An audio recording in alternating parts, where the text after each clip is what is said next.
Jaunpur triple murder case में अब तक ये अपडेट है कि पुलिस डॉक्टर कौस्तुभ के द्वारा 3 पुलिसकर्मी को सस्पेंड कर दिया गया है, जिसमें जफराबाद थाना के थानाध्यक्ष जयप्रकाश यादव और बीट निरीक्षक धनुधारी पांडे व बीट आरक्षी रामदयाल सिंह को निलंबित कर दिया गया है। वहीं परिजनों के दिए गए तहरीर पर जो उन्होंने आरोप लगाया था, उस आरोप पर नागर को गिरफ्तार कर लिया गया है, जो पलटू नागर, और उसके दामाद भी गिरफ्तार किया गया है। उसमें एक बेटा जो है गोलू अभी गिरफ्तार नहीं हुआ है। पुलिस उसमें गिरफ्तारी के लिए दबिश दे रही है और इस मामले में 25,000 रुपये भी इनाम घोषित कर दिया गया है। बता दें कि इस समय हम उस घटनास्थल पर मौजूद हैं जो दुकान थी। इसी दुकान पर उनके 2 बेटे और उनकी हत्या कर दी जाती है और ये दुकान लालजी भैया के नाम पर है। और सामने से हम आपको दिखाएं, ये लालजी भैया इंजीनियरिंग वर्क्स, और जो 28 फरवरी दिन शुक्रवार से कार्य स्टार्ट करने का इसमें बैनर लगा हुआ है यहाँ पर। और ये बता दें कि ये जो हाईवे आप देख रहे हैं, कल इसी पूरी हाईवे पर लोग खड़े हुए थे, पूरी तरीके से जाम लगा हुआ था और यहाँ पर अभी भी जो है खून के निशान अब भी यहाँ देखे जा सकते हैं। ये दरवाजा था, दरवाजे के अंदर से जो है पुलिस उनके शव को बाहर निकालती है और ये जो पुलिस का जो बैरिकेटिंग अभी भी आप देख सकते हैं, ये लगा हुआ है। और यहाँ सुरक्षा की दृष्टि से जो यहाँ पर 2 सिपाही भी यहाँ नियुक्त किए गए हैं और अभी यहाँ का जो देख रेख है उनकी ही निगरानी में चल रहा है। पता नहीं कि इसके पहले ये जैसे परिजनों ने बताया कि वो यहाँ से तकरीबन 10 किलोमीटर दूर उनका घर है और यहाँ पर ये अब अपना खुद का बनवा करके दुकान की ओपनिंग किए थे और यहाँ कार्य करना शुरू किए थे।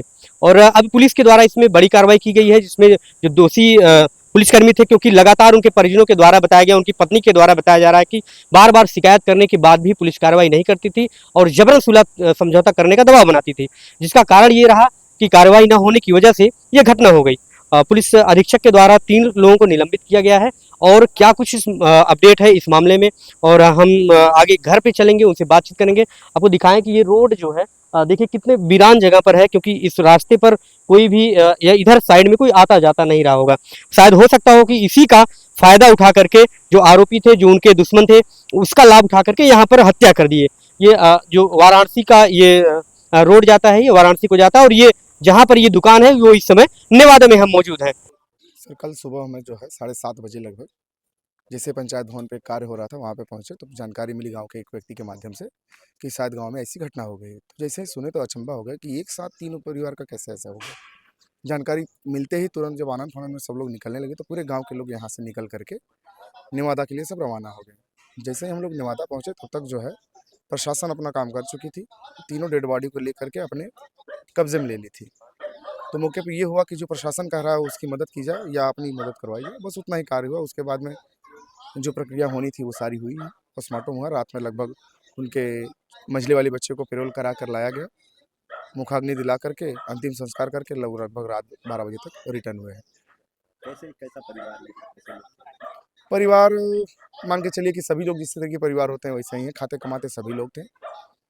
जीवन यापन करने के लिए इनका खुद का अपना अच्छा काम भी चल रहा था और शायद जैसे किसी दुकान के विवाद में रहा होगा तो एक जगह से दूसरी जगह से इन्होंने फिर अपनी ही खुद की ज़मीन लेकर के वहाँ नेवादा में बनवा करके अपना काम चालू कर रहा था। लगभग 6 महीना तो हो गया होगा नए तरीके से काम चालू करके। और नए में कुछ इस तरीके से जानकारी नहीं हो पाई कि क्या सही है क्या गलत है। क्या कभी आप लोगों से कोई बात शेयर करते थे किसी से कोई भी बात को लेकर के या टेंशन वगैरह आप लोग को ऐसा लगता था कि कुछ है? नहीं, ऐसी कभी उन्होंने विचार विमर्श कभी नहीं आपस में किया गया है। आते थे तो मिलते थे अच्छे तरीके से, बातें चीतें होती थी, लेकिन इस तरीके से नहीं। हाँ, विवाद की बात अगर कर ले तो छोटा-मोटा हर जगह थोड़ा न बहुत विवाद होता है, क्योंकि नया काम खोले थे तो उनका कहना था कि प्रधान जी, जैसे काम शुरुआत कर रहे हैं या कुछ भी हो रहा है तो आस-पड़ोस सबको, किसी को बिजली पानी के चक्कर में या किसी को रास्ते को लेकर के समस्या होती थी। तो हमने कहा आप काम करिए, धीरे-धीरे सारी चीज़ें सही होती रहती हैं। यही खाली बस हमारी उनसे कभी बात हुई थी, इसके अलावा कोई बात नहीं हो पाई थी। क्या कुछ इन लोगों का रूटीन रहता था, साथ में जाते थे सभी लोग की क्या कुछ? साथ में तो नहीं जाते थे ये, लेकिन जाते थे 10 मिनट, 15 मिनट या आधा घंटा आगे-पीछे। तीनों भाई बच्चे सब के सब एक साथ जाते थे, आते थे भी उसी तरीके से थे। तो कोई 10 मिनट आगे आता था, तो कोई 10 मिनट पीछे आता था। जैसे पिताजी थे तो अपना घूम टहल के अपना आते थे और दोनों भाई जो है कि अपना टाइम से पहले आ जाते थे। हो सकता है कि कल चाहे साजिशन, चाहे काम का भार ज़्यादा रहा हो, जिसकी वजह से तीनों परिवारों को वहाँ देर रात तक रुकना पड़ा और जिसका अंजाम ये हुआ है। जिस तरह से तीनों लोग की हत्या की गई है और जो आपने देखा भी क्राइम करने का जो तरीका है, जी। क्या लगता है आपको कि बहुत ही शार्प माइंड के और अपराधी किस्म के लोग होंगे जिन्होंने इस घटना को हाँ अंजाम सर, ये तो एकदम पूरी तरीके से कहा जा सकता है कि जैसे एक मारपीट होना एक अलग चीज़ होती है, लेकिन ये एकदम पूरी हत्या है सर। और जिसमें मज़े हुए जो भी अपराधी रहे होंगे, मज़े हुए अपराधी रहे होंगे, जो कि बारी-बारी से तीनों लोगों की हत्या करने के बाद एक कमरे में बंद करके डीवीआर ले जाना, तार तोड़ देना, मतलब सारी चीज़ों को वो शायद केवल परिवार के डर से वो सबूत नहीं मिटाया, अन्यथा सबूत भी शायद मिटा दिए होते। जो उनसे करते बना वो उन्होंने किया है। ये नॉर्मल लोगों का काम नहीं है। जो अपराधी रहे हों या पेशेवर रहे हों, ऐसे लोगों का उसमें हाथ होने का चांस है। आरोप जिनके ऊपर लगा है बसपा के पूर्व जिला जज पलटू नागर उनके परिवार के लिए, क्या सर लगता उनके बारे में हम कभी जाने नहीं हैं, लेकिन उनसे काफ़ी दिनों से विवाद रहे हैं, यही ज़मीनी विवाद को लेकर के।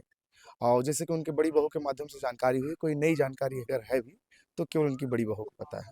अच्छा, पुलिस ने अभी तक 2 लोगों को गिरफ्तार कर लिया और थाना जी, प्रभारी और जी, बीट प्रभारी को सबको निलंबित किया गया। हाँ। कैसे देखते हैं आप प्रशासन किस तरह? प्रशासन अपनी कार्रवाई तो कर रही है और लेकिन जब तक कोई निर्णय नहीं आता है या गुनहगार जब तक सामने नहीं आते हैं, तब तक कुछ नहीं हम बता पाएँगे। परिवार इनके और कितने सदस्य हैं? इनके परिवार के सदस्य में केवल अब एक ही बच्चा बचा है, जो महिला बच्चा है इनका, लालजी भैया का, जो वो भी इस वक़्त जो है कि जिला कार्यालय में बंद है। क्या ज़मीनी विवाद में कोई इस तरह की घटना कर सकता है? होना तो नहीं चाहिए, लेकिन अब अगर अपराधी है तो वो किस भी हद तक जा सकता है, किसी भी छोटे या बड़े कारण की वजह से हो सकता है। तो हमें लगता है कि जब चीज़ें खुलेंगी, तो बहुत सी चीज़ें खुल के सामने आएँगी। तो इस दौरान पुलिस से आपकी जब बात हुई या हाल ही में, तो क्या बताया पुलिस ने घटना? जैसे पुलिस द्वारा या प्रशासन द्वारा कह लिया जाए तो प्रशासन भाई 8 टीम लगभग लगाई हुई है। सबसे वार्तालाप हुई तो सबका यही कहना है कि प्रधान जी संयम बनाए रखेंगे, तो हम लोग भी जो है कि पूरी तरीके से इसमें सहयोग करेंगे और जो भी हो सकता है, अच्छे तरीके से वो काम किया जा सकता है। और सरकार से क्या मांग करना चाहेंगे? कैसी सज़ा आप लोग चाहते हो करने सर, सरकार से तो ये माँग करना चाहिए, इतनी निर्मम हत्या अगर परिवार की हुई है और प्लस रहेगी बात कि अब कोई कमाने खाने वाला नहीं छोड़ा गया, तो सरकार से ये उम्मीद रखें कि जो राहत कोष से उनकी मदद उनको परिवार को मिलती है करें। लेकिन अगर परिवार में किसी एक व्यक्ति को यदि जीवन भरण-पोषण के लिए अगर सरकार अपनी तरफ से किसी नौकरी का अगर व्यवस्था करती है तो बहुत सुंदर हो जाएगा वो। नाम परवेश कुमार है। आप इसी गाँव के हैं। जी सर, कैसे व्यक्ति थे तीनों लोग? सब बढ़िया थे, व्यक्ति सब अच्छे थे। कब आप लोग को पता चला किस तरह की घटना हुई? हमको पता चला 7:30 बजे। तो क्या लगता है आपको कि पहले से कोई विवाद वगैरह था या क्यों इस तरह किया गया? नहीं, पहले से विवाद था पलटू नागर से। किस तरह का विवाद था, कुछ जानकारी है? वो ज़मीनी का स्तर विवाद था। अच्छा, जी सर। तो कभी कुछ जैसे आपके दोस्त थे यादवीर? हाँ, हमारे दोस्त थे, भाई थे। अच्छा भाई, तो क्या कुछ इधर बीच बातचीत हुई थी आप लोगों की? बातचीत का वो सुबह एक चक्कर बात हुई थी, इसके बाद बात नहीं हुई, उसके दुकान पे चले गए वो। नहीं, आप जैसे भी बता रहे थे कि शादी वगैरह उनको देखा गया, हाँ, तो शादी क्या वगैरह कुछ कहा लड़की, था? हाँ वही लड़के लोग आए थे, लड़की वाले के पास करके गए थे इनको, तब ये सब जाने वाले थे। सब वही आज शाम को बीतने के बाद सुबह जाने वाले थे उनके घर देखने के लिए लड़की, इसके लिए तो वही सब हत्या हो गई उनकी सबकी दुकान पे। क्या कुछ यादवीर ने आप लोगों से कहा था कि लड़की देखने चलेंगे? हाँ, बोले थे लड़की देखने चलेंगे तो सबको लिवा के चलेंगे साथ में। खुशी थी काफ़ी उन लोगों को? हाँ, खुशी थी, सब बहुत खुशी थी, लेकिन क्या खुशी में सब दरार डाल दी। कभी कुछ ऐसा नहीं बताया था कि इतना बड़ा विवाद हो सकता है कि इस तरह से?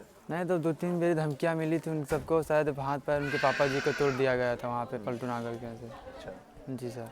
पहले भी धमकी वगैरह मिली? हाँ, पहले भी धमकी वगैरह मिला था। अभी गिरफ्तारी हुई है 2 लोग की जानकारी है आपको? अब 2 लोग को पलटू नागर के साथ हुई, 1 लोग का और शायद उनके सिस्टर। दामाद? जी जी सर। अच्छा, उनके एक भाई जो बंद हैं, जो मुख अग्नि देने के लिए आए थे, जी, उनके ऊपर क्या आरोप है? उनको ऊपर यही आरोप है, गाँवपुर का जैसे कि पहले का मामला चल रहा था, इसके लिए वो मामला चल रहा था? पहले वो बगल एक लड़की थी, इसी के लिए वो चल रहा था।